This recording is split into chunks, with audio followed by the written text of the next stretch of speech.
ਸਤਿ ਸ਼੍ਰੀ ਅਕਾਲ। ਤੁਸੀਂ ਜੁੜੇ ਹੋਏ ਹੋ ਪੰਜਾਬੀ ਰੇਡੀਓ USA ਦੇ ਨਾਲ ਤੇ ਮੈਂ ਹਾਂ ਪ੍ਰਵੀਨ ਸ਼ਰਮਾ ਲੈ ਕੇ ਹਾਜ਼ਰ ਹਾਂ ਪ੍ਰੋਗਰਾਮ ਖਬਰ ਤੇ ਨਜ਼ਰ ਪ੍ਰੋਗਰਾਮ ਦੇ ਵਿੱਚ ਕੀ ਅਹਿਮ ਤੇ ਕੀ ਖਾਸ ਖਬਰਾਂ ਨੂੰ ਲੈ ਕੇ ਚਰਚਾ ਕਰਨ ਦੇ ਲਈ ਜੁੜ ਚੁੱਕੇ ਨੇ ਪੰਜਾਬ ਤੋਂ ਪੱਤਰਕਾਰ ਦੀਪਕ ਸ਼ਰਮਾ ਜਨਾਰਥਲ ਜੀ। ਸ਼ਰਮਾ ਜੀ, ਸਤਿ ਸ਼੍ਰੀ ਅਕਾਲ। ਸਵਾਗਤ ਹੈ ਜੀ ਪੰਜਾਬੀ ਰੇਡੀਓ USA ਤੇ। ਸਤਿ ਸ਼੍ਰੀ ਅਕਾਲ ਪ੍ਰਵੀਨ ਜੀ, ਸਾਰੇ ਦਰਸ਼ਕਾਂ ਨੂੰ ਸਰੋਤਿਆਂ ਨੂੰ ਮੇਰੀ ਪਿਆਰ ਭਰੀ ਸਤਿ ਸ਼੍ਰੀ ਅਕਾਲ ਜੀ। ਖਬਰ ਤੇ ਨਜ਼ਰ ਪ੍ਰੋਗਰਾਮ ਨੂੰ ਸਪਾਂਸਰ ਕਰਦੇ ਨੇ ਖਾਲਸਾ ਇੰਸ਼ੋਰੈਂਸ ਏਜੰਸੀ ਵਾਲੇ, ਜਿਨ੍ਹਾਂ ਤੋਂ ਤੁਸੀਂ ਹਰ ਤਰੀਕੇ ਦੀ ਇੰਸ਼ੋਰੈਂਸ ਲੈ ਸਕਦੇ ਹੋ। ਇੰਸ਼ੋਰੈਂਸ ਬਾਰੇ ਪਤਾ ਕਰਨ ਲਈ ਇਹਨਾਂ ਦਾ ਨੰਬਰ ਹੈ 408-272-2500। ਇਹ 1992 ਤੋਂ ਲਗਾਤਾਰ ਇੰਸ਼ੋਰੈਂਸ ਬਿਜ਼ਨਸ ਦੇ ਵਿੱਚ ਸ਼ਾਨਦਾਰ ਸੇਵਾਵਾਂ ਦੇ ਰਹੇ ਨੇ। ਅਮਰੀਕਾ ਭਰ ਦੇ ਵਿੱਚ ਇੰਸ਼ੋਰੈਂਸ ਕਰਦੇ ਨੇ। ਓਬਾਮਾ ਕੇਅਰ, ਮੈਡੀਕੇਅਰ ਜਾਂ ਫਿਰ ਕਵਰਡ ਕੈਲੀਫੋਰਨੀਆ ਬਾਬਤ ਪਾਲਿਸੀ ਕਰਵਾਉਣ ਦੇ ਲਈ ਅੱਜ ਹੀ ਕਾਲ ਕਰੋ 408-272-2500 ਤੇ। ਟਰਕੀਅਨ ਇਮੀਗ੍ਰੇਸ਼ਨ ਲਾ ਫਰਮ ਵਾਲੇ ਜੇ ਟਰਕੀਅਨ ਟੌਰਨੀ ਟਰਕੀਅਨਾਂ ਦੇ ਨਾਲ ਤੁਸੀਂ US ਇਮੀਗ੍ਰੇਸ਼ਨ ਬਾਬਤ ਕੋਈ ਵੀ ਸਲਾਹ ਕਰਨੀ ਹੈ, ਕੋਈ ਵੀ ਸਵਾਲ ਪੁੱਛਣਾ ਹੈ ਤੇ ਇਹਨਾਂ ਦਾ ਨੰਬਰ ਹੈ 4159090503। ਗੁਰਦੀਪ ਸਿੰਘ ਬਿਰਦੀ ਕਲੋਬੀ, ਸਤਨਾਮ ਸਿੰਘ ਸ਼ੇਰਗਿਲ ਸਿਲਮਾ, ਵਿਸਲਾ ਫੈਮਿਲੀ, ਕਾਬਲ ਸਿੰਘ ਫ੍ਰੈਜ਼ਨੋ, ਮਨਦੀਪ ਸਿੰਘ, ਸੰਦੀਪ ਕੌਰ ਸੈਨ ਹੋਜ਼ੇ, ਗੁਰਪਾਲ ਸਿੰਘ ਸੈਕਰਾਮੈਂਟੋ ਤੇ ਸਰਬਜੀਤ ਸਿੰਘ ਸ਼ੋਕਰ ਟਰਲਕ ਤੋਂ। ਇਹਨਾਂ ਸਾਰੇ ਹੀ ਸਪਾਂਸਰਸ ਦਾ ਬਹੁਤ-ਬਹੁਤ ਧੰਨਵਾਦ। ਤੇ ਜੇਕਰ ਤੁਸੀਂ ਵੀ ਪੰਜਾਬੀ ਰੇਡੀਓ USA ਦੇ ਇਹਨਾਂ ਪ੍ਰੋਗਰਾਮਾਂ ਨੂੰ ਸਪਾਂਸਰ ਕਰਨਾ ਚਾਹੁੰਦੇ ਹੋ ਤਾਂ ਸਟੂਡੀਓ ਦਾ ਨੰਬਰ ਹੈ 4082725200। ਅੱਜ ਦਾ ਇਹ ਖਬਰ ਤੇ ਨਜ਼ਰ ਪ੍ਰੋਗਰਾਮ ਸਾਲ 2024 ਦੀ 12 ਫਰਵਰੀ ਦਾ ਪ੍ਰੋਗਰਾਮ ਹੈ ਤੇ ਦਿਨ ਅੱਜ ਸੋਮਵਾਰ ਹੈ। ਸ਼ਰਮਾ ਜੀ, ਖਬਰਾਂ ਦੇ ਵੱਲ ਆਈਏ। ਸ਼ੁਰੂਆਤ ਕਰੀਏ ਆਪਾਂ ਕਿਸਾਨਾਂ ਦੇ ਦਿੱਲੀ ਕੂਚ ਤੋਂ। ਦੂਜੀ ਮੀਟਿੰਗ ਮੰਤਰੀਆਂ ਦੇ ਨਾਲ ਇਹ ਬੇਨਤੀਜਾ ਰਹੀ ਹੈ ਜੀ, ਤੇ ਉਸ ਤੋਂ ਬਾਅਦ ਕਿਸਾਨਾਂ ਦਾ ਜਿਹੜਾ ਦਿੱਲੀ ਕੂਚ ਹੈ ਜੀ ਉਹ ਤੈਅ ਹੈ। ਬਿਲਕੁਲ ਪ੍ਰਵੀਨ ਜੀ, ਇਸ ਮੌਕੇ ਜੇਕਰ ਮੈਂ ਭਾਰਤੀ ਸਮੇਂ ਅਨੁਸਾਰ ਗੱਲ ਕਰਾਂ ਤਾਂ ਅੱਜ 13 ਤਰੀਕ ਦੀ ਸਵੇਰ ਦੇ ਮਤਲਬ 8:20 ਹੋ ਗਏ ਨੇ। ਸੋ 10 ਵਜੇ ਤੱਕ ਦਾ ਟਾਈਮ ਦਿੱਤਾ ਹੈ ਕਿਸਾਨ ਜਥੇਬੰਦੀਆਂ ਨੇ ਕਿ ਜੇਕਰ ਸਰਕਾਰ ਨੇ ਕੋਈ ਸਹੀ ਸੁਨੇਹਾ ਨਾ ਦਿੱਤਾ ਅਜੇ ਵੀ, ਅਸੀਂ ਕਹਿੰਦੇ 10 ਵਜੇ ਤੱਕ ਉਹਨਾਂ ਦੇ ਅਜੇ ਵੀ ਸੁਨੇਹੇ ਦਾ ਇੰਤਜ਼ਾਰ ਕਰਾਂਗੇ, ਫਿਰ 10 ਵਜੇ ਅਸੀਂ ਕੂਚ ਕਰਾਂਗੇ ਦਿੱਲੀ। ਇਸ ਨੂੰ ਕਿਸਾਨ ਅੰਦੋਲਨ 2 ਦਾ ਜਾਂ ਕਿਸਾਨ ਅੰਦੋਲਨ 2 ਦਾ ਨਾਮ ਦਿੱਤਾ ਜਾ ਰਿਹਾ ਹੈ ਮੀਡੀਆ ਵੱਲੋਂ, ਏਜੰਸੀਆਂ ਵੱਲੋਂ ਜਾਂ ਸਰਕਾਰੀ ਧਿਰਾਂ ਵੱਲੋਂ। ਪਰ ਮੈਂ ਦਰਸ਼ਕਾਂ ਨੂੰ ਦੱਸ ਦਿਆਂ ਕਿ ਇਸ ਤਰ੍ਹਾਂ ਕਦੇ ਵੀ ਨਹੀਂ ਹੁੰਦਾ। ਹਰ ਵਾਰ ਸਥਿਤੀ ਵੱਖਰੀ ਹੁੰਦੀ ਆ, ਹਾਲਾਤ ਵੱਖਰੇ ਹੁੰਦੇ ਨੇ, ਮਾਮਲੇ ਵੱਖਰੇ ਹੁੰਦੇ ਨੇ। ਇਸ ਲਈ ਇਹ ਨਹੀਂਗਾ ਕਿ ਉਸੇ ਤਰ੍ਹਾਂ ਦਾ ਸਿੰਘੂ ਬਾਰਡਰ ਤੇ ਉਸੇ ਤਰ੍ਹਾਂ ਦਾ ਟਿੱਕਰੀ ਬਾਰਡਰ ਮੁੜ ਕੇ ਬਣ ਜਾਏਗਾ। ਉਹ ਤਸਵੀਰ ਤਾਂ ਨਹੀਂ ਦੁਬਾਰਾ ਬਣਨੀ। ਪਰ ਇਸ ਦਾ ਪਹਿਲੂ ਇਹ ਵੀ ਨਹੀਂ ਹੈਗਾ ਕਿ ਕਿਸਾਨ ਮਸਲੇ ਮੁੱਕ ਗਏ ਜਾਂ ਕਿਸਾਨ ਅੰਦੋਲਨ ਕਮਜ਼ੋਰ ਹੋ ਗਿਆ। ਇਹਦਾ ਭਾਵ ਇਹ ਵੀ ਨਹੀਂ ਹੈਗਾ। ਸੋ ਇਸ ਲਈ ਇਸ ਵਾਰ ਸਥਿਤੀ ਇੱਥੋਂ ਹੀ ਬਦਲੀ ਹੋਈ ਹੈ ਕਿ ਪਹਿਲਾਂ ਸਾਰੀਆਂ ਜਥੇਬੰਦੀਆਂ ਦੀ ਕਾਲ ਸੀ, ਸਾਂਝੀ ਜਥੇਬੰਦੀਆਂ ਦੀ ਕਾਲ ਸੀ, ਔਰ ਜਥੇਬੰਦੀਆਂ ਦੀ ਕਾਲ ਇਹ ਸੀਗੀ ਕਿ ਦਿੱਲੀ ਚਲੋ ਜੀ। ਪਰ ਜਦੋਂ ਦਿੱਲੀ ਚਲੋ ਦਾ ਐਲਾਨ ਹੋਇਆ ਸੀ ਤਾਂ ਉਸ ਤੋਂ ਬਾਅਦ ਇਹ ਕਿਹਾ ਸੀ ਕਿ ਪਰ ਜਿੱਥੇ ਪੁਲਿਸ ਰੋਕੂਗੀ ਉੱਥੇ ਬਹਿ ਜਾਾਂਗੇ। ਪਰ ਪੰਜਾਬ ਦੇ ਕਿਸਾਨ ਕਹਿੰਦੇ ਕਿ ਅਸੀਂ ਆਪਣੀ ਜ਼ਮੀਨ ਬਚਾਉਣ ਲਈ ਦਿੱਲੀ ਦੀ ਸਰਕਾਰ ਦੇ ਬੂਹੇ ਤੱਕ ਜਾਵਾਂਗੇ, ਅਸੀਂ ਦਿੱਲੀ ਜਾਣਾ ਹੈ। ਜੀ। ਉਸ ਸਮੇਂ ਪਹਿਲੂ ਸੀਗਾ 3 ਖੇਤੀ ਕਾਨੂੰਨਾਂ ਦਾ, ਜਿਹਦਾ ਮਤਲਬ ਸਿੱਧਾ ਸੀਗਾ ਕਿ ਤੁਹਾਡੇ ਖੇਤਾਂ ਤੇ ਹੁਣ ਕਾਰਪੋਰੇਟ ਘਰਾਣਿਆਂ ਦਾ ਕਬਜ਼ਾ ਹੋ ਜਾਣਾ। ਸੋ ਉਸ 3 ਖੇਤੀ ਕਾਨੂੰਨਾਂ ਨੂੰ ਵਾਪਸ ਕਰਾਉਣ ਲਈ ਜਾਂ ਆਪਣੀ ਜ਼ਮੀਨ ਨੂੰ ਬਚਾਉਣ ਦੇ ਲਈ ਜੋ ਜਜ਼ਬਾ ਸੀ ਉਹ ਇੱਕ ਵੱਖਰਾ ਸੀ। ਉਹ ਲੜਾਈ ਵੱਖਰੀ ਸੀ, ਉਹ ਪਹਿਲੂ ਵੱਖਰਾ ਸੀ। ਇਸ ਲਈ ਉਸ ਸਥਿਤੀ ਤੇ ਅੱਜ ਦੀ ਸਥਿਤੀ 'ਚ ਫਰਕ ਹੈਗਾ। ਫਰਕ ਹੈ ਜੀ। ਅੱਜ ਇੱਕ ਤਾਂ MSP ਵਾਲਾ ਪਹਿਲੂ ਲੈ ਕੇ ਤੁਰੇ ਨੇ, ਤੇ ਦੂਸਰਾ ਉਹਦੇ ਨਾਲ ਹੀ ਹੈਗਾ ਮਤਲਬ ਕਿ ਜਿਹੜਾ ਮੁੱਖ ਤੌਰ ਤੇ ਕਰਜ਼ੇ ਮਾਫੀ ਵਾਲਾ। ਫਿਰ ਉਸ ਤੋਂ ਬਾਅਦ ਲਖੀਮਪੁਰ ਖੀਰੀ ਸਜ਼ਾ ਵਾਲਾ ਵੀ ਹੈ ਤੇ ਉੱਥੇ ਮੁਆਵਜ਼ਿਆਂ ਵਾਲਾ ਵੀ ਹੈ। ਫਿਰ ਕਿਸਾਨ ਦੇ ਜਿਹੜੇ ਦਿੱਲੀ ਦੇ ਵਿੱਚ ਸ਼ਹੀਦ ਹੋਏ ਪਰਿਵਾਰ, ਉਹਨਾਂ ਦੀ ਰਾਹਤ ਰਾਸ਼ੀਆਂ, ਉਹਨਾਂ ਦੇ ਮੁਆਵਜ਼ੇ, ਉਹਨਾਂ ਦੀ ਨੌਕਰੀਆਂ ਦਾ ਵੀ ਹੈ। ਨਕਲੀ ਬੀਜ, ਨਕਲੀ ਦਵਾਈਆਂ ਵਾਲਾ ਵੀ ਹੈ, ਸਪਰੇਅ ਵਾਲਾ ਵੀ ਹੈ। ਇਹ ਸਾਰੇ ਮੁੱਦੇ ਹੈਗੇ ਨੇ ਜਿਨ੍ਹਾਂ 'ਚ ਅਹਿਮ ਤੌਰ ਤੇ ਉੱਭਰ ਰਿਹਾ ਕਰਜ਼ਾ ਤੇ MSP। ਸੋ ਇਸ ਪਹਿਲੂ ਨੂੰ ਲੈ ਕੇ ਜਿਹੜੀ ਲੜਾਈ ਵਿੱਢੀ ਜਾ ਰਹੀ ਹੈ, ਉਸ ਮਸਲੇ ਦੇ ਉੱਤੇ ਮੁੱਖ ਤੌਰ ਦੇ ਉੱਤੇ ਤਾਂ ਦਮ ਭਰਦੀਆਂ ਨੇ 26 ਜਥੇਬੰਦੀਆਂ ਕਿ 26 ਜਥੇਬੰਦੀਆਂ ਦੀ ਇਹ ਕਾਲ ਹੈ। 26 ਜਥੇਬੰਦੀਆਂ ਦੀ ਕਾਲ ਦੇ ਉੱਤੇ ਅਸੀਂ ਦਿੱਲੀ ਜਾਣਾ, ਜਿਸ 'ਚ ਹਰਿਆਣੇ ਦੀਆਂ ਜਥੇਬੰਦੀਆਂ ਵੀ ਨੇ, ਪੰਜਾਬ ਦੀਆਂ ਵੀ ਨੇ। ਠੀਕ ਹੈ ਜੀ। ਪਰ ਜਿਹੜੇ ਚਿਹਰੇ ਮੋਹਰੇ ਉੱਭਰ ਕੇ ਆਉਂਦੇ ਨੇ ਉਹਦੇ ਵਿੱਚ ਲੋਕਾਂ ਨੂੰ ਡੱਲੇਵਾਲ ਔਰ ਪੰਨੂ ਪੰਧੇਰ ਦਾ ਨਾਮ ਮੁੱਖ ਤੌਰ ਤੇ ਉੱਭਰ ਕੇ ਚੇਤਿਆਂ ਚ ਆਉਂਦਾ ਕਿ ਹਾਂ ਇਹ ਤਰ੍ਹਾਂ ਦੀ ਅਗਵਾਈ ਹੇਠ ਅੰਦੋਲਨ ਦਿੱਲੀ ਚੱਲਿਆ। ਤੇ ਬੇਸ਼ੱਕ ਕੁਝ ਸਿੱਧੂ ਵਰੋਰੀ, ਪੰਧੇਰੋਰੀ ਵੀ ਹੈਗੇ ਨੇ, ਉਹ ਵੀ ਨਾਮ ਵੱਡਾ ਹੈ, ਬਹੁਤ ਵੱਡਾ। ਸੋ ਇਹ ਕੁਝ ਜਥੇਬੰਦੀਆਂ ਨੇ ਜਿਨ੍ਹਾਂ ਕੋਲ ਕੈਡਰ ਵੀ ਕਾਫੀ ਉਹਦੀ ਗਿਣਤੀ 'ਚ ਹੈਗਾ, ਜਿਨ੍ਹਾਂ ਦੀ ਸਮਰੱਥਾ ਵੀ ਹੈਗੀ, ਜਿਹੜੇ ਤਜਰਬਾ ਵੀ ਰੱਖਦੇ ਆ। ਸੋ ਇਹ ਸਾਰੇ ਪਹਿਲੂਆਂ ਤੇ ਉਹਨਾਂ ਦੀ ਕਾਲ ਸੀ ਤੇ ਉਹਨਾਂ ਨੇ ਤੈਅ ਕੀਤਾ ਸੀ ਕਿ 13 ਤਰੀਕ ਨੂੰ ਅਸੀਂ ਦਿੱਲੀ ਰਵਾਨਾ ਹੋਵਾਂਗੇ ਜੇਕਰ ਸਾਡੀਆਂ ਮੰਗਾਂ ਸਰਕਾਰ ਨਹੀਂ ਮੰਨਦੀ। ਤੇ ਮੁੱਖ ਮੰਤਰੀ ਭਗਵੰਤ ਮਾਨ ਹੋਰਾਂ ਦੇ ਕਹਿੰਦੇ ਉਪਰਾਲੇ ਸਦਕਾ ਦਿੱਲੀ ਦੇ 1 ਨਹੀਂ 2 ਨਹੀਂ 3 ਮੰਤਰੀ ਪੰਜਾਬ ਆਏ ਤੇ ਪੰਜਾਬ ਭਵਨ 'ਚ ਬੈਠਕ ਹੋਈ ਤੇ ਉਹ ਬੈਠਕ ਦੇ ਵਿੱਚੋਂ ਕਿਹਾ ਗਿਆ ਕਿ ਮੁੱਢਲੀਆਂ ਗੱਲਾਂ ਤਾਂ ਸਹਿਮਤੀ ਬਣ ਗਈ, ਅਗਲੀ ਸਹਿਮਤੀ ਨਹੀਂ ਬਣੀ। ਸੋ ਇਸ ਲਈ ਉਹਦੇ ਲਈ ਫਿਰ ਬੈਠਕ ਹੋਊਗੀ। ਦਿੱਲੀ ਦੇ ਵਿੱਚ ਕਮੇਟੀ ਬਣਾਉਣ ਦਾ ਫੈਸਲਾ ਹੁੰਦਾ ਕਿ 11-12 ਤਰੀਕ ਨੂੰ ਦਿੱਲੀ ਉਹਨਾਂ ਸੈਕਟਰੀਆਂ ਦੀ ਕਮੇਟੀ, ਤੇ ਕਹਿੰਦੇ ਜਥੇਬੰਦੀਆਂ ਨਾ ਕਰਤੇਗਾ ਅਸੀਂ ਕਿਸੇ ਅਫਸਰ ਨਾਲ ਗੱਲ ਨਹੀਂ ਕਰਨੀ ਆ, ਸਰਕਾਰ ਸਿੱਧੀ ਗੱਲ ਕਰੇ ਸਾਡੇ ਨਾਲ। ਠੀਕ ਹੈ ਜੀ। ਸੋ ਇਸ ਲਈ ਉਹ ਕਮੇਟੀ ਉੱਥੇ ਅੱਧ ਬਾਟੇ ਲਟਕੀ ਤੇ ਉਸ ਤੋਂ ਬਾਅਦ ਫਿਰ ਦੁਬਾਰਾ ਮੰਤਰੀਆਂ ਨੇ ਤੈਅ ਕੀਤਾ ਕਿ ਅਸੀਂ ਪੰਜਾਬ ਆਉਂਦੇ ਹਾਂ ਤੇ ਕੱਲ ਫਿਰ 2 ਮੰਤਰੀ ਅਰਜੁਨ ਮੁੰਡਾ ਤੇ ਪਿਊਸ਼ ਗੋਇਲ ਪੰਜਾਬ ਪਹੁੰਚਦੇ ਨੇ। ਪੰਜਾਬ ਦੀ ਰਾਜਧਾਨੀ ਚੰਡੀਗੜ੍ਹ ਆਉਂਦੇ ਨੇ। ਪੰਜਾਬ ਦੇ ਮੰਤਰੀ ਧਾਲੀਵਾਲ ਹੁੰਦੇ ਨੇ ਮੁੱਖ ਮੰਤਰੀ, ਤੇ ਕੇਜਰੀਵਾਲ ਜੀ ਪਰਿਵਾਰ ਸਣੇ ਕੱਲ ਅਯੋਧਿਆ ਗਏ ਸੀ, ਇਸ ਲਈ ਉਹ ਬੈਠਕ ਸ਼ਾਮਲ ਨਹੀਂ ਹੋ ਸਕੇ। ਸੋ ਇਸ ਲਈ ਧਾਲੀਵਾਲ ਹੋਰੀ ਮੰਤਰੀ ਚੁਣਦੇ ਨੇ। 26 ਸੈਕਟਰ ਦੀ ਗਾਂਧੀ ਇੰਸਟੀਚਿਊਟ ਦੇ ਵਿੱਚ ਇਹ ਮੀਟਿੰਗ ਦਾ ਤੈਅ ਸਮਾਂ 5 ਵਜੇ ਸੀ, ਜਿਹੜੀ 6 ਵਜੇ ਮੀਟਿੰਗ ਸ਼ੁਰੂ ਹੁੰਦੀ ਹੈ ਔਰ 5.5 ਘੰਟੇ ਮੀਟਿੰਗ ਚੱਲਦੀ ਹੈ। 11:35 ਤੇ ਮੀਟਿੰਗ ਰਾਤ ਮੁੱਕਦੀ ਹੈ ਜੀ ਜੀ। ਤੇ ਉਸ ਤੋਂ ਬਾਅਦ ਮੰਤਰੀ ਵੀ ਆ ਕੇ ਮੀਡੀਆ ਨਾਲ ਗੱਲ ਕਰਦੇ ਨੇ ਤੇ ਪੰਜਾਬ ਦੇ ਕਿਸਾਨ ਜਥੇਬੰਦੀ ਦੇ ਨੁਮਾਇੰਦੇ ਵੀ ਗੱਲਬਾਤ ਕਰਦੇ ਨੇ। ਹਾਂ, ਪੰਜਾਬ ਦੇ ਮੰਤਰੀ ਧਾਲੀਵਾਲ ਹੋਰੀ ਕੁਝ ਨਹੀਂ ਬੋਲਦੇ। ਠੀਕ ਹੈ ਜੀ। ਹੁਣ ਮੰਤਰੀਆਂ ਨੇ ਕਿਹਾ ਕਿ ਬੜੀ ਸੁਚਾਰੂ ਮੀਟਿੰਗ ਹੋਈ, ਬਹੁਤ ਗੱਲਾਂ ਤੇ ਸਹਿਮਤੀ ਬਣੀ। MSP ਨੂੰ ਲੈ ਕੇ, ਕਰਜ਼ੇ ਨੂੰ ਲੈ ਕੇ ਅਸੀਂ ਇਹਨਾਂ ਨੂੰ ਸਲਾਹ ਦਿੱਤੀ ਸੀ ਕਿ ਆਪਾਂ ਇੱਕ ਕਮੇਟੀ ਦਾ ਗਠਨ ਕਰ ਲੈਂਦੇ ਆ। ਖੇਤੀਬਾੜੀ ਮੰਤਰੀ, ਕੇਂਦਰੀ ਖੇਤੀਬਾੜੀ ਮੰਤਰੀ ਦੀ ਅਗਵਾਈ 'ਚ ਇੱਕ ਕਮੇਟੀ ਦਾ ਗਠਨ ਕਰ ਲੈਂਦੇ ਆ, ਆਪਾਂ ਉਹਦੇ ਰਾਹੀਂ ਇਹ ਮਸਲਾ ਸੁਲਝਾ ਲਾਂਗੇ, ਆਪਾਂ ਅਗਲੀਆਂ ਤਰੀਕਾ ਤੈਅ ਕਰ ਲੈਂਦੇ ਆ। ਪਰ ਕਹਿੰਦੇ ਜਥੇਬੰਦੀਆਂ ਇਸ ਗੱਲ ਤੇ ਨਹੀਂ ਆਈਆਂ। ਠੀਕ ਹੈ ਜੀ। ਅਸੀਂ ਕਹਿੰਦੇ ਉਹਨਾਂ ਦੇ ਮੂਹਰੇ ਆਪਣਾ ਇਹ ਪ੍ਰਸਤਾਵ ਰੱਖਦਾ ਜੀ। ਉਸ ਤੋਂ ਬਾਅਦ ਜਥੇਬੰਦੀਆਂ ਦੀ ਜੇਕਰ ਸੁਣੀਏ, ਪੰਨੂ ਪੰਦੇਰ ਔਰ ਡੱਲੇਵਾਲ ਹੋਰਾਂ ਦੀ, ਉਹ ਕਹਿੰਦੇ ਕਿ ਸਰਕਾਰ ਨਿਬੇੜਨਾ ਹੀ ਨਹੀਂ ਚਾਹੁੰਦੀ ਮਸਲਾ ਗੱਲਬਾਤ ਰਾਹੀਂ।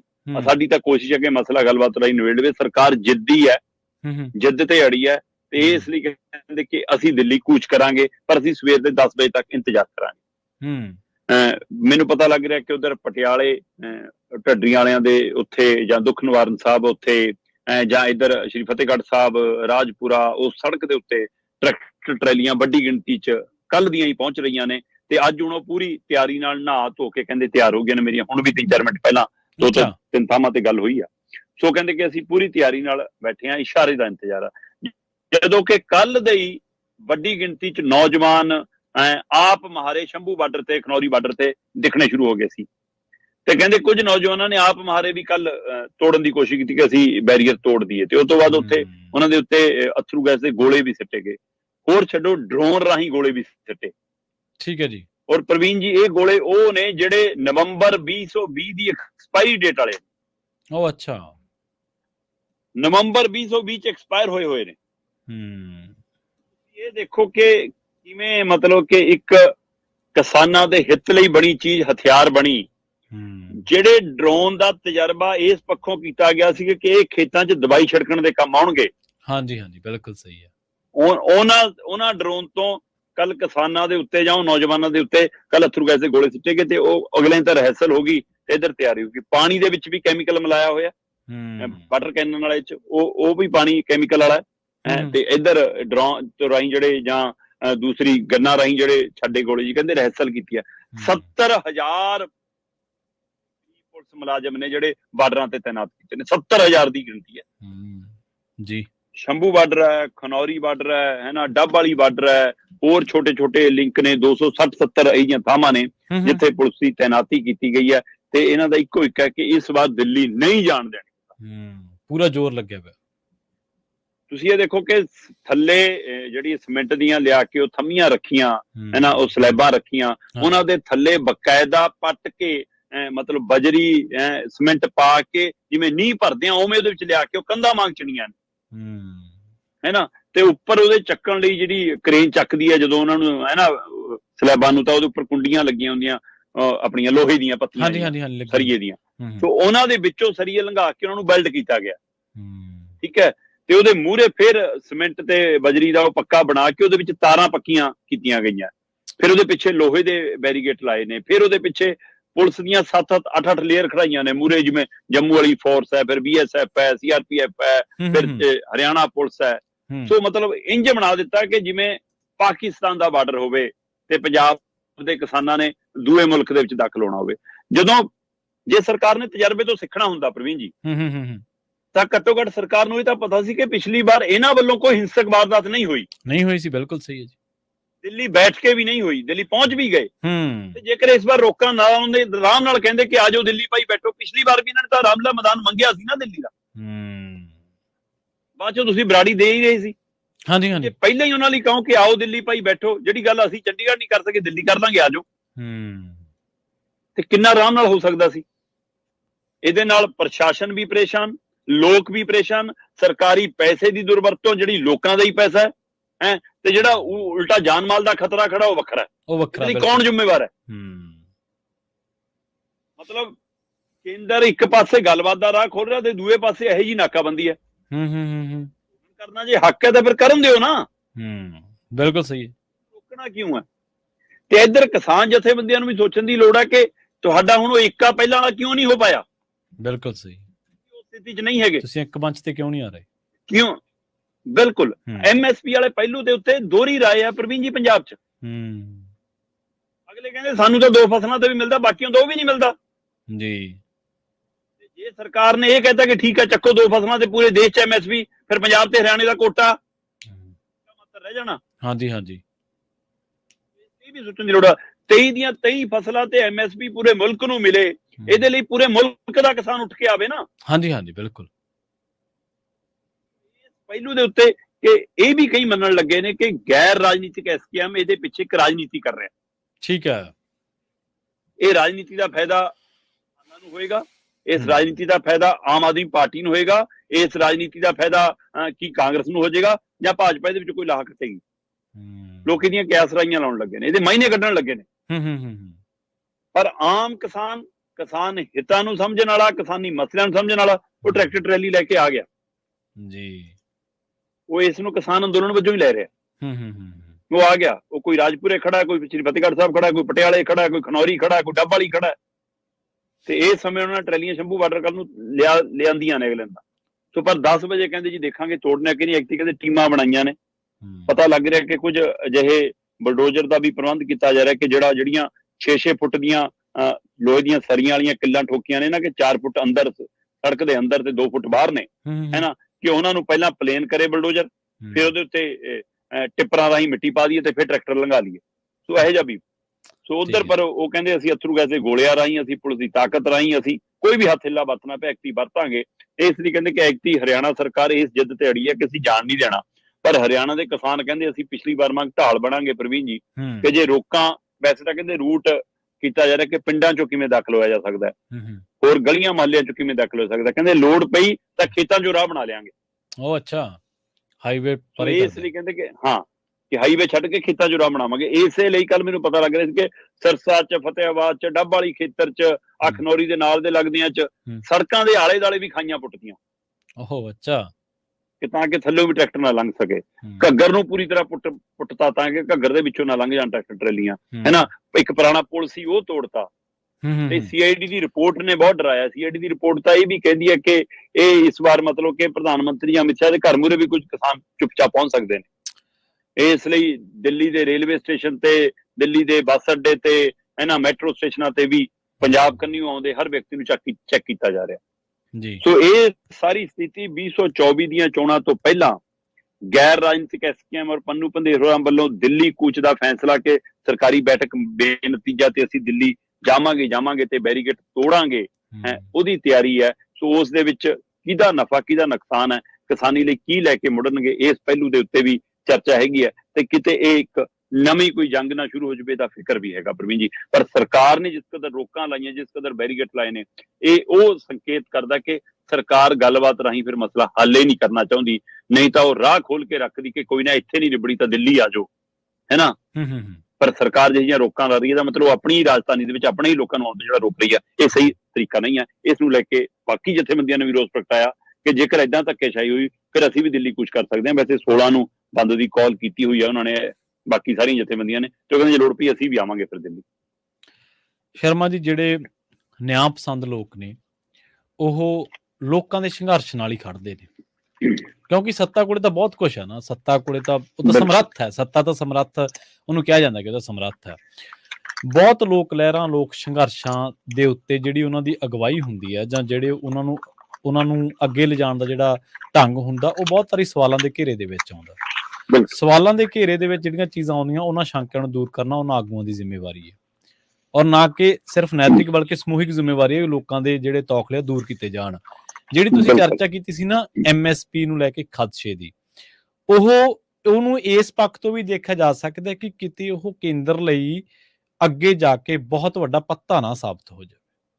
ਜਿਹੜੇ ਦੇਸ਼ ਭਰ ਦੇ ਤੁਸੀਂ ਕਿਸਾਨਾਂ ਦੀ ਗੱਲ ਕੀਤੀ ਹੈ ਨਾ, 2 ਫਸਲਾਂ ਤੇ MSP ਤੇ ਸਿਰਫ ਹੈ ਪੰਜਾਬ ਤੇ ਹਰਿਆਣੇ 'ਚ ਹੀ, ਜੇ ਕਿਤੇ ਕੇਂਦਰ ਨੂੰ ਪਤਾ ਚੱਲਦਾ ਤਾਂ ਕਿਸਾਨ ਆਗੂਆਂ ਨੂੰ ਬਹੁਤ ਦੂਰਦ੍ਰਿਸ਼ਟੀ ਨਾਲ ਇਹਨਾਂ ਚੀਜ਼ਾਂ ਨਾਲ ਸਿੱਝਣਾ ਸੋਚਾਂਗੇ। ਹਾਂਜੀ ਬਿਲਕੁਲ। ਤੇ ਆਪਾਂ ਅਗਲੀ ਖਬਰ ਦੇ ਵੱਲ, ਇੱਕ ਸੱਚ ਵੇਦੀ ਘੱਗਰ ਨੂੰ ਪਾਰ ਕਰਦੀਆਂ ਕੁਝ ਟਰਾਲੀਆਂ ਦੀਆਂ ਤਸਵੀਰਾਂ ਆ ਰਹੀਆਂ ਕਿ ਉਹ ਪੁਰਾਣੇ ਦੀਆਂ ਕੁਝ ਹੈਗੀਆਂ ਨੇ ਸ਼ਰਮਾ ਜੀ, ਇਸ ਵਾਰ ਤਾਂ ਸ਼ਾਇਦ ਘੱਗਰ ਵਾਲੇ ਪਾਰ ਮੈਂ ਉਹ ਨਹੀਂ ਦੇਖ ਸਕਿਆ ਜੀ ਜੀ ਜੀ। ਅਗਲੀ ਖਬਰ ਦੇ ਵੱਲ ਵਧੀਆ ਆਪਾਂ ਕਰੀਏ ਡੀਸੀ ਮੁਲਾਜ਼ਮ ਯੂਨੀਅਨ ਦੀ ਗੱਲ।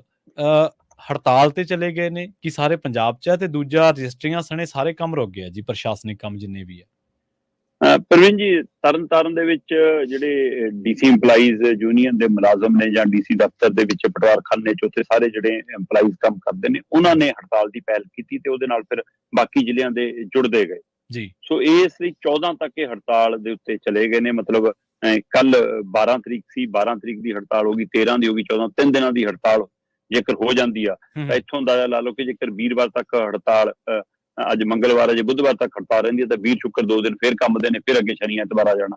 ਅਜੇ ਪਤਾ ਨਹੀਂ ਕਿ ਹੜਤਾਲ ਵੱਧਦੀ ਹੈ ਜਾਂ ਘਟਦੀ ਆ। ਉਹਦੇ ਵਿੱਚ ਪਹਿਲ ਕੀਤੀ ਹੈ ਤਰਨਤਾਰਨ ਵਾਲੇ ਨੇ, ਉਹ ਕਹਿੰਦੇ ਕਿ ਸਾਡੀ ਬਦਲੀਆਂ ਹੀ ਬਹੁਤ ਕਰੀ ਜਾਂਦੇ ਨੇ। ਅੱਛਾ, ਠੀਕ ਹੈ। ਹਰ 30 ਦਿਨ ਚੱਕ ਕੇ ਬਦਲੀ ਕਰਨੀ, ਉਹਨਾਂ ਕੰਮ ਕਰ ਸਾਰਾ ਡਿਸਟਰਬ ਹੋ ਜਾਂਦਾ। ਸੋ ਕਹਿੰਦੇ ਕਿ ਅਸੀਂ ਬਦਲੀਆਂ ਤੋਂ ਅੱਕ ਕੇ ਮਤਲਬ ਕਿ ਇਹ ਕਿਹੜਾ ਤਰੀਕਾ ਹੈ ਕਿ 30 ਦਿਨ ਬਦਲੀ ਚੌਥੇ ਨਹੀਂ, ਇੱਕ ਵਾਰ ਕਰ ਲਓ, 2 ਵਾਰ ਕਰ ਲਓ ਸਾਲ 'ਚ, 3 ਵਾਰ ਕਰ ਲਓ ਸਾਲ 'ਚ, ਕੋਈ ਸਮਾਂ ਹੱਦ ਕੋਈ ਨਿਸ਼ਚਿਤ ਤਾਂ ਹੋਵੇ, ਕੁਝ ਤਰੀਕਾ ਤਾਂ ਹੋਵੇ ਨਾ, ਕੋਈ ਪੈਮਾਨਾ ਤਾਂ ਹੋਵੇ। ਸੋ ਅੱਜ ਪਤਾ ਲੱਗਦਾ ਕਿ ਮੇਰੀ ਡਿਊਟੀ ਇੱਥੇ ਹੈ, 3 ਦਿਨ ਬਾਅਦ ਮੈਨੂੰ ਪਤਾ ਲੱਗਦਾ ਉੱਥੇ ਆ। ਉਸ ਤੋਂ ਤੰਗ ਆ ਕੇ ਉੱਥੋਂ ਦੇ ਮੁਲਾਜ਼ਮਾਂ ਨੇ ਹੜਤਾਲ ਕੀਤੀ ਤੇ ਉਹ ਹੜਤਾਲ ਹੁਣ 14 ਫਰਵਰੀ ਤੱਕ ਦੀ ਉਹਨਾਂ ਨੇ ਕਾਲ ਦਿੱਤੀ। ਉਸ ਤੋਂ ਬਾਅਦ ਉਹਦਾ ਅਸਰ ਪੰਜਾਬ ਭਰ 'ਚ ਹੋਇਆ ਜੀ। ਲਗਭਗ ਮੈਂ ਜਦੋਂ ਤੱਕ ਖਬਰ ਦੇਖ ਰਿਹਾ ਸੀ, ਮੇਰੇ ਕੋਲ ਪਤਾ ਲੱਗ ਰਿਹਾ ਸੀ ਕਿ ਜਲੰਧਰ, ਅੰਮ੍ਰਿਤਸਰ, ਤਰਨਤਾਰਨ, ਪਟਿਆਲਾ, ਸੰਗਰੂਰ, ਫਿਰੋਜ਼ਪੁਰ, ਕਪੂਰਥਲਾ, ਲੁਧਿਆਣਾ, ਇਹਨਾਂ ਸਾਰਾ ਖੇਤਰਿਆਂ 'ਚ ਡੀਸੀ ਇੰਪਲਾਈਜ਼ ਯੂਨੀਅਨ ਬਾਹਰ ਆ ਗਈ ਸੀ। ਅੱਜ ਲਗਭਗ ਪੂਰੇ ਪੰਜਾਬ 'ਚ ਇਹ ਹੜਤਾਲ ਦਾ ਅਸਰ ਦੇਖਣ ਨੂੰ ਮਿਲਣਾ। ਤੇ ਇਹ ਤੁਹਾਡੇ ਧਿਆਨ 'ਚੋਂ ਨਾ 7 ਅਕਤੂਬਰ 2023 ਮਤਲਬ ਨੂੰ ਵੀ ਇਹਨਾਂ ਨੇ ਇੰਪਲਾਈਜ਼ ਯੂਨੀਅਨ ਨੇ ਹੜਤਾਲ ਕੀਤੀ ਸੀ ਪਹਿਲਾਂ, ਤੇ ਉਹ ਵੀ ਲੰਮੇ ਸਮੇਂ ਚਲੀ ਗਈ ਸੀ, ਜਦੋਂ ਕਈ ਮੁੱਦਿਆਂ ਨੂੰ ਲੈ ਕੇ 40 ਦਿਨ ਤੱਕ ਹੜਤਾਲ ਚਲੀ ਗਈ ਸੀ। ਸੋ ਉਸ ਪਹਿਲੂ ਨੇ ਵੀ ਕਾਫੀ ਕੁਝ, ਜਦੋਂ ਪੈਨਸ਼ਨ ਬਹਾਲੀ, ਪੁਰਾਣੀ ਪੈਨਸ਼ਨ ਬਹਾਲੀ ਦਾ ਮੁੱਦਾ ਮੁੱਖ ਤੌਰ ਤੇ ਉੱਭਰਿਆ ਸੀ, 40 ਦਿਨ ਹੜਤਾਲ, ਉਹਦੇ ਨਾਲ ਵੀ ਕੰਮਕਾਰ ਪ੍ਰਭਾਵਿਤ ਹੋਇਆ ਸੀ। ਤੇ ਹੁਣ ਫੇਰ ਇੱਕ ਵਾਰ ਜਿਸ ਤਰ੍ਹਾਂ ਇਹਨਾਂ ਨੇ ਹੜਤਾਲ ਕੀਤੀ ਆ ਤੇ ਇਹਨਾਂ ਨੇ ਕਿਹਾ ਕਿ 14 ਨੂੰ ਪੂਰੇ ਪ੍ਰਦੇਸ਼ ਦੇ ਵਿੱਚ, ਪੂਰੇ ਸੂਬੇ ਦੇ ਵਿੱਚ ਅਸੀਂ ਪ੍ਰਦਰਸ਼ਨ ਕਰਾਂਗੇ, ਹੈਨਾ। ਤੇ ਤੁਸੀਂ ਇੱਥੋਂ ਅੰਦਾਜ਼ਾ ਲਾ ਲਓ ਕਿ ਹਰੇਕ ਤਹਿਸੀਲ ਦੇ ਵਿੱਚ 100-200 ਰਜਿਸਟਰੀਆਂ ਆਮ ਵਰਤਾਰਾ ਏ। ਸੋ ਇਸ ਲਈ ਉਹ ਕਿੰਨੀਆਂ ਰਜਿਸਟਰੀਆਂ ਪੂਰੇ ਪੰਜਾਬ 'ਚ ਪ੍ਰਭਾਵਿਤ ਹੋ ਰਹੀਆਂ ਹੋਣਗੀਆਂ। ਤੇ ਉਹ ਤੋਂ ਬਿਨਾਂ ਬਾਕੀ ਸਾਰੇ ਕੰਮਕਾਜ ਨੇ, ਕਿਸੇ ਨੇ ਫਰਦ ਕਢਾਉਣੀ ਹੈ, ਕਿਸੇ ਨੇ ਜਾਤੀ ਸਰਟੀਫਿਕੇਟ ਬਣਾਉਣਾ ਹੈ ਨਾ, ਕਿਸੇ ਨੇ ਮਤਲਬ ਜਿਹੜਾ ਦੂਆ ਹੁੰਦਾ ਆਪਣਾ ਡੋਮੀਸਾਈਲ ਬਣਾਉਣਾ ਹੈ, ਕਿਸੇ ਨੇ ਕੋਈ ਹੋਰ ਤਰ੍ਹਾਂ ਦਾ ਇੰਤਕਾਲ ਕਰਾਉਣਾ, ਕਿੰਨੇ ਕੰਮ ਨੇ ਜਿਹੜੇ ਨਿਤ ਦਿਨ ਦੇ ਰੂਟੀਨ ਦੇ ਵਰਕ ਨੇ, ਉਹ ਸਾਰੇ ਫਿਰ ਜਦੋਂ ਅੱਗੇ ਜਾਂਦੇ ਨੇ ਤਾਂ ਸਾਰਾ ਕੰਮ ਪੈਂਡਿੰਗ ਹੋ ਜਾਂਦਾ। ਉਹ ਜਿਹੜੇ ਸੇਵਾ ਕੇਂਦਰ ਨੇ ਉਹਨਾਂ 'ਚ ਜੇ ਕੰਮ ਰੁਕਣਾ ਤਾਂ ਉਹ ਸਾਰਿਆਂ ਦਾ ਕੰਮ ਫਿਰ ਪੈਂਡਿੰਗ ਹੋਣਾ, ਫਿਰ ਭੀੜ ਹੋਣੀ ਹੈ, ਫਿਰ ਖਿੱਚੋਤਾਣ ਹੋਣੀ। ਸੋ ਇਸ ਲਈ ਇਸ ਸਥਿਤੀ ਨੂੰ ਨਜਿੱਠਣ ਦੇ ਲਈ ਸਰਕਾਰ ਵੱਲੋਂ ਅਜੇ ਕੋਈ ਵੀ ਉਪਰਾਲਾ, ਪਹਿਲ ਕਦਮੀ ਨਜ਼ਰ ਨਹੀਂ ਆਉਂਦੀ। ਸੋ ਮੁਲਾਜ਼ਮਾਂ ਦੇ ਮਸਲਿਆਂ ਨੂੰ ਕਹਿੰਦੇ ਜਦ ਤੱਕ ਸਰਕਾਰ ਹੱਲ ਨਹੀਂ ਕਰੂਗੀ ਅਸੀਂ ਇਸੇ ਤਰ੍ਹਾਂ ਹੜਤਾਲ ਤੇ ਰਹਾਂਗੇ, ਤੇ ਇਹਦੇ ਨਾਲ ਦੁਖੀ ਤੇ ਆਮ ਲੋਕ ਵੀ ਹੋਣਗੇ। ਬਹੁਤ ਤਰ੍ਹਾਂ ਦੇ ਕੰਮ ਹੈ ਸਿਵਲ ਪ੍ਰਸ਼ਾਸਨ ਤੱਕ ਸ਼ਰਮਾ ਜੀ, ਜਿਹੜਾ ਰਜਿਸਟਰੀਆਂ ਤੋਂ ਲੈਦਾ ਹੋਰ ਮਾਲ ਮਹਿਕਮੇ ਦਾ ਜਿੰਨਾ ਕੰਮ ਹੈ ਉਹ ਵੀ ਇਸ ਪ੍ਰਸ਼ਾਸਨ ਦੇ ਰਾਹੀਂ ਹੁੰਦਾ। ਮਾਲ ਮਹਿਕਮੇ ਤੋਂ ਰੈਵਨਿਊ ਤੋਂ ਇਲਾਵਾ ਜੇ ਆਪਾਂ ਗੱਲ ਕਰੀਏ ਆਮ ਜਿਹੜਾ ਸਕੂਲੀ ਸਿੱਖਿਆ ਦਾ ਕੰਮ ਆ, ਉਹ ਵੀ ਅਕਸਰ ਪ੍ਰਸ਼ਾਸਨ ਇਸ ਡੀਸੀ ਦਫ਼ਤਰ ਰਾਹੀਂ ਕਰਦਾ। ਹੋਰ ਬਥੇਰੇ ਤਰ੍ਹਾਂ ਦੇ ਕੰਮ ਨੇ, ਤਕਰੀਬਨ ਜੇ ਲੈ ਕੇ 3-4 ਦਰਜਨਾਂ ਤਰ੍ਹਾਂ ਦੇ ਕੰਮ ਨੇ ਜਿਹੜੇ ਪ੍ਰਸ਼ਾਸਨਿਕ ਅਮਲਾ ਇੱਥੋਂ ਹੀ ਨਿਬੇੜਦਾ ਸਾਰੇ। ਤੇ ਉਹ ਸਾਰੇ ਫਿਰ ਬਾਅਦ ਦੇ ਵਿੱਚ ਜਦੋਂ ਆਰਟੀਓ ਦੇ ਕੰਮਾਂ ਨੂੰ ਜਾਂ ਹੋਰ ਕੰਮਾਂ ਨੂੰ ਦੇਰੀ ਹੋਣੀ ਸ਼ਰਮਾ ਜੀ, ਫਿਰ ਜੇਬਾਂ ਹੋਣਗੀਆਂ ਜ਼ਿਆਦਾ ਗਰਮ ਹੋਣਗੀਆਂ, ਤੁਹਾਨੂੰ ਪਤਾ ਹੀ ਹੈ। ਤੇ ਅਗਲੀ ਖਬਰ ਦੇ ਵੱਲ ਵਧ ਗਏ ਆਪਾਂ, ਗੱਲ ਕਰੀਏ ਰਾਜਪਾਲ ਸਾਹਿਬ ਦੀ। ਰਾਜਪਾਲ ਸਾਹਿਬ ਅਸਤੀਫਾ ਭੁੱਲ ਗਏ ਆ, ਸਰਹੱਦੀ ਜ਼ਿਲ੍ਹਿਆਂ ਦੇ ਦੌਰੇ ਕਹਿੰਦੇ ਫਿਰ ਤੋਂ ਸਟਾਰਟ ਕਰਤੇ ਇਹਨਾਂ ਨੇ।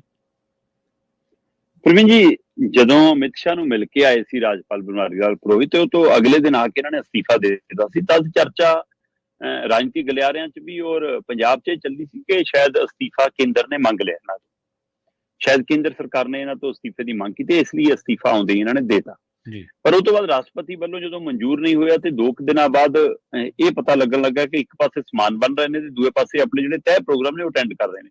ਤਦ ਲੱਗਾ ਕਿ ਠੀਕ ਹੈ, 2 ਦਿਨਾਂ ਦੇ ਜਿਹੜੇ ਪ੍ਰੋਗਰਾਮ ਨੇ ਉਹ ਅਟੈਂਡ ਕਰ ਲੈਣਗੇ, ਜਾਂ ਅਸਤੀਫਾ ਮਨਜ਼ੂਰ ਹੋ ਜਾਊਗਾ ਤੇ ਸਮਾਨ ਬਣਨ ਦੀਆਂ ਖਬਰਾਂ ਆਉਣ ਲੱਗੀਆਂ। ਪਰ ਹੁਣ ਪਤਾ ਲੱਗ ਰਿਹਾ ਕਿ ਸਮਾਨ ਵੀ ਖੋਲ ਲਿਆ ਤੇ ਸਮਾਗਮ ਵੀ ਖੋਲਤੇ। ਸੋ ਇਸ ਲਈ ਹੁਣ ਦੋਵੇਂ ਚੀਜ਼ਾਂ ਫਿਰ ਚੱਲ ਪਈਆਂ। ਲਗਾਤਾਰ ਅਗਲੇ ਪ੍ਰੋਗਰਾਮ ਰੱਖ ਲਏ ਗਏ ਨੇ। ਬਕਾਇਦਾ ਤੌਰ ਤੇ ਪੰਜਾਬ ਦੇ ਮਤਲਬ ਸਰਹੱਦੀ ਜ਼ਿਲ੍ਹਿਆਂ ਦੇ ਜਿਹੜੇ ਦੌਰੇ ਨੇ ਉਹਦਾ ਐਲਾਨ ਕਰ ਦਿੱਤਾ ਗਿਆ ਕਿ 20 ਤੋਂ ਲੈ ਕੇ 23 ਤਰੀਕ ਤੱਕ, 20 ਫਰਵਰੀ ਤੋਂ 23 ਫਰਵਰੀ ਤੱਕ 20, 21, 22, 23 4 ਦਿਨ ਦੇ ਸਰਹੱਦੀ ਜ਼ਿਲ੍ਹਿਆਂ ਦੇ ਦੌਰੇ ਤੇ ਜਾਣਗੇ ਰਾਜਪਾਲ ਜੀ। ਫਿਰ ਉਹ ਜਿਹੜੀਆਂ ਕਮੇਟੀਆਂ ਬਣਾਈਆਂ ਸੀ ਇਹਨਾਂ ਨੇ ਨਸ਼ਿਆਂ ਦੇ ਲਈ, ਉਹਨਾਂ ਨਾਲ ਗੱਲਬਾਤ ਕਰਨਗੇ, ਉੱਥੇ ਦੇ ਪ੍ਰਸ਼ਾਸਨਿਕ ਪੁਲਿਸ ਅਧਿਕਾਰੀਆਂ ਨਾਲ ਗੱਲਬਾਤ ਕਰਨਗੇ, ਲੋਕਾਂ ਨਾਲ, ਪਿੰਡਾਂ ਦੇ ਲੋਕਾਂ ਨੂੰ ਮਿਲਣਗੇ ਤੇ ਨਸ਼ਿਆਂ ਦੇ ਲਈ ਫਿਰ ਕੰਮ ਕਰਨਗੇ ਕਿ ਤਾਂ ਕਿ ਨਸ਼ਿਆਂ ਦੀ ਰੋਕਥਾਮ ਸਰਹੱਦੀ ਖੇਤਰ 'ਚ ਹੋ ਸਕੇ। ਧਿਆਨ 'ਚ ਆਉਣਾ ਕਿ 3 ਫਰਵਰੀ 2024 ਨੂੰ ਨਿੱਜੀਕਰਨਾਂ ਦਾ ਹਵਾਲਾ ਦੇ ਕੇ ਅਸਤੀਫਾ ਦਿੱਤਾ ਸੀ ਤੇ ਫਿਰ ਅਚਾਨਕ 2 ਦਿਨਾਂ ਬਾਅਦ 3 ਦਿਨਾਂ ਬਾਅਦ ਫਿਰ ਉਸੇ ਤਰ੍ਹਾਂ ਕੰਮਕਾਜ ਸ਼ੁਰੂ ਹੋ ਗਿਆ ਸੀ।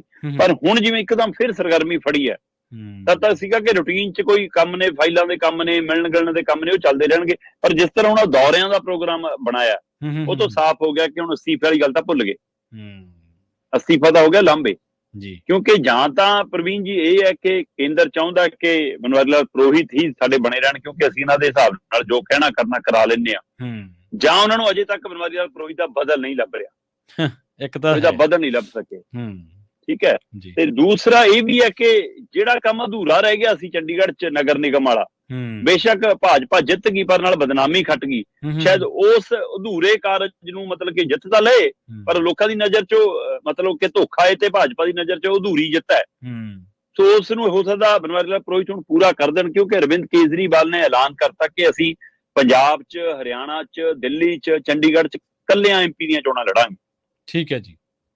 ਤੇ ਜੇ ਕੇਜਰੀਵਾਲ ਜੀ ਕੱਲਿਆਂ MP ਦੀਆਂ ਚੋਣਾਂ ਲੜਦੇ ਨੇ, ਫਿਰ ਮੈਨੂੰ ਲੱਗਦਾ ਕਿ ED ਵੀ ਨਰਮ ਪੈਂਦੀ ਤੁਹਾਨੂੰ ਨਜ਼ਰ ਆ ਜਾਊਗੀ ਪ੍ਰਵੀਨ ਜੀ। ਫਿਰ ਗ੍ਰਿਫਤਾਰੀ ਤੋਂ ਵੀ ਬਚਾਅ ਹੋ ਜਾਊਗਾ। ਤੇ ਜੇ ਗ੍ਰਿਫਤਾਰੀ ਤੋਂ ਬਚਾਅ ਹੁੰਦਾ ਹੈ ਔਰ ਕੱਲਿਆਂ ਲੜਦੇ ਨੇ, ਤੇ ਇੱਧਰ ਅਦਾਲਤ ਦੇ ਵਿੱਚ ਮਾਮਲਾ ਚੱਲ ਰਿਹਾ ਮੇਅਰ ਦੀ ਚੋਣ ਦਾ, ਤੇ ਉਸ ਮਸਲੇ ਤੇ ਜੇਕਰ ਅਦਾਲਤ ਕਹਿ ਦਿੰਦੀ ਹੈ ਕਿ ਦੁਬਾਰਾ ਚੋਣ ਕਰਾ ਲਓ, ਦੁਬਾਰਾ ਤਾਂ ਫਿਰ ਕਾਂਗਰਸੀ ਤੇ ਆਪ ਵਾਲੇ ਅੱਡੋ ਅੱਡ ਹੋਣਗੇ ਨਾ, ਅੱਡੋ ਅੱਡ ਹੋਣਗੇ। ਸਹੀ, ਬਿਲਕੁਲ ਸਹੀ। ਤੇ ਜੇ ਅੱਡੋ ਅੱਡ ਹੋਣਗੇ ਭਾਜਪਾ ਆਰਾਮ ਨਾਲ ਜਿੱਤ ਜੂਗੀ, ਫਿਰ ਤਾਂ ਲੋਕਤਾਂਤਰਿਕ ਤਰੀਕਾ ਹੀ ਹੋ ਜੂ। ਹਾਂਜੀ। ਸੋ ਇਸ ਲਈ ਹੋ ਸਕਦਾ ਕਿ ਜੇ ਕਾਰਜ ਕਰਵਾਉਣਾ ਹੋਵੇ ਬਨਵਾਰੀ ਲਾਲ ਪੁਰੋਹਿਤ ਤੋਂ, ਮੈਨੂੰ ਲੱਗਦਾ ਕਿ ਲੋਕ ਸਭਾ ਚੋਣਾਂ ਨੂੰ ਧਿਆਨ 'ਚ ਰੱਖਦਿਆਂ ਅਜੇ ਰਾਜਪਾਲ ਦੀ ਬਦਲਾ ਬਦਲੀ ਨਹੀਂ ਕਰਨਾ ਚਾਹੁੰਦੇ ਉਹ, ਸੋ ਇਸ ਲਈ ਮਾਮਲਾ ਠੰਡੇ ਬਸਤੇ, ਤੇ ਇਸੇ ਲਈ ਬਨਵਾਰੀ ਲਾਲ ਪੁਰੋਹਿਤ ਨੇ ਆਪਣੇ ਸਰਹੱਦੀ ਖੇਤਰ ਦੇ ਦੌਰਿਆਂ ਦਾ ਐਲਾਨ ਕਰ ਦਿੱਤਾ। ਸਾਰੇ ਅਧਿਕਾਰੀਆਂ ਨੂੰ ਚਿੱਠੀਆਂ ਪੱਤਰ ਚਲੇ ਗਏ ਨੇ ਤੇ ਉਹਦੇ ਲਈ ਇਹਨਾਂ ਦੀ ਤਿਆਰੀ ਹੈ। ਸੋ ਇਸ ਲਈ ਇਹਨਾਂ ਨੇ ਆਪਣੀਆਂ ਸਰਗਰਮੀਆਂ ਮੁੜ ਕੇ ਸ਼ੁਰੂ ਕਰ ਲਈਆਂ ਜੀ।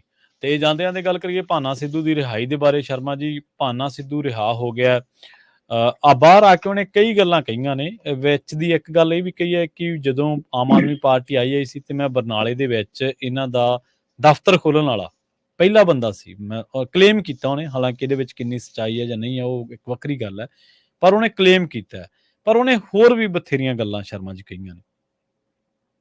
ਪ੍ਰਵੀਨ ਜੀ ਦੇਖੋ, ਭਾਨਾ ਸਿੱਧੂ ਆਪਣੇ ਆਪ ਨੂੰ ਮਤਲਬ ਨੌਜਵਾਨਾਂ ਲਈ, ਪੰਜਾਬ ਲਈ, ਪੰਜਾਬੀਅਤ ਲਈ, ਉਹਨਾਂ ਗੱਲਾਂ ਲਈ ਸੋਸ਼ਲ ਮੀਡੀਆ ਦੇ ਹਵਾਲੇ ਨਾਲ ਵੀ ਜਾਂ ਧਰਾਤਲ ਤੇ ਵੀ ਜਾਂ ਉਹਨਾਂ ਨਾਲ ਮੀਟਿੰਗਾਂ ਕਰਕੇ ਵੀ ਕੰਮ ਕਰਾ ਕੇ ਮਸਲੇ ਹੱਲ ਕਰਨ ਦੇ ਹਵਾਲੇ ਨਾਲ ਚਰਚਾ 'ਚ ਰਹਿੰਦਾ।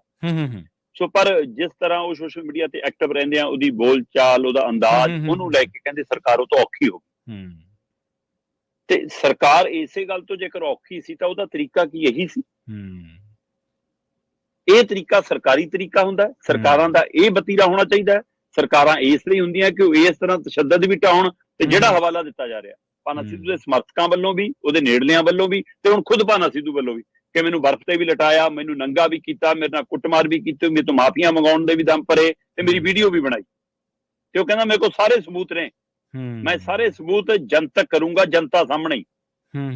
ਇੱਕ ਇਕੱਠ ਹੋਊਗਾ ਜਿਹਦੇ ਵਿੱਚ ਸੰਸਥਾਵਾਂ ਵੀ, ਸਿੱਖ ਸੰਸਥਾਵਾਂ ਵੀ, ਸਮਾਜਿਕ ਸੰਸਥਾਵਾਂ ਵੀ, ਮੀਡੀਆ ਵੀ, ਤੰਤਰ ਜੰਤਰ ਵੀ, ਆਮ ਲੋਕ ਵੀ, ਸਾਰੇ ਹੋਣਗੇ, ਉਹਨਾਂ ਸਾਹਮਣੇ ਮੈਂ ਖੁਲਾਸੇ ਕਰੂੰਗਾ। ਉਹ ਕਹਿੰਦੇ ਕਿ ਭਗਵੰਤ ਮਾਨ ਕਹਿਣੀ ਤੇ ਕਰਨੀ 'ਚ ਬਦਲ ਗਏ। ਸਾਨੂੰ ਉਹਨਾਂ ਦੀਆਂ ਕਹਿਣੀ ਤੇ ਬਹੁਤ ਮਾਣ ਸੀਗਾ, ਸਾਨੂੰ ਲੱਗਦਾ ਸੀ ਕਿ ਜੋ ਕਹਿ ਰਹੇ ਨੇ ਉਹ ਕਰਕੇ ਦਿਖਾਉਣਗੇ, ਪਰ ਕਰਨੀ ਕਹਿੰਦੇ ਉਹ ਨਹੀਂ ਹੋਈ।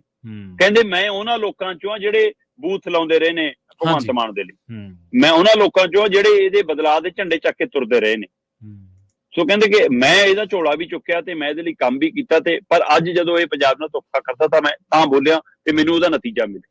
ਮਤਲਬ ਨਤੀਜਾ ਇਸ ਕਦਰ ਪ੍ਰਵੀਨ ਜੀ ਕਿ ਤੁਸੀਂ ਉਹਦੀ ਭੈਣ ਤੇ ਵੀ, ਉਹਦੀ ਭਰਾ ਤੇ ਵੀ, ਉਹਦੇ ਬਾਪੂ ਤੇ ਵੀ ਭਾਈ ਨੇ ਸਰਿਆਮ ਬਦਲਾਖੋਰੀ ਨਜ਼ਰ ਆਉਂਦੀ ਆ। ਸੋ ਉਹ ਸਾਰੇ ਵਰਤਾਰੇ ਦੇ ਵਿੱਚ ਲੋਕਾਂ ਦੀ ਸਹਿਮਤੀ ਵੱਡੀ ਗਿਣਤੀ 'ਚ ਮਿਲੀ ਆ ਭਾਨਾ ਸਿੱਧੂ ਨੂੰ। ਤੇ ਭਾਨਾ ਸਿੱਧੂ ਕਹਿੰਦਾ ਕਿ ਅੱਜ ਪੰਜਾਬ ਦਾ ਹਰ ਨੌਜਵਾਨ ਔਖਾ ਏ ਤੇ ਮੈਂ ਆਪਣੀ ਲੜਾਈ ਜਾਰੀ ਰੱਖੂੰਗਾ। ਜੇ ਇਸ ਦੌਰਾਨ ਕਿਸਾਨ ਅੰਦੋਲਨ ਹੋਇਆ ਤਾਂ ਮੈਂ ਉੱਥੇ ਵੀ ਜਾਊਂਗਾ, ਤੇ ਨਹੀਂ ਮੈਂ ਪੰਜਾਬ ਦੇ ਵਿੱਚ ਪੰਜਾਬ ਦੇ ਮੁੱਦਿਆਂ ਲਈ ਲੜੂੰਗਾ।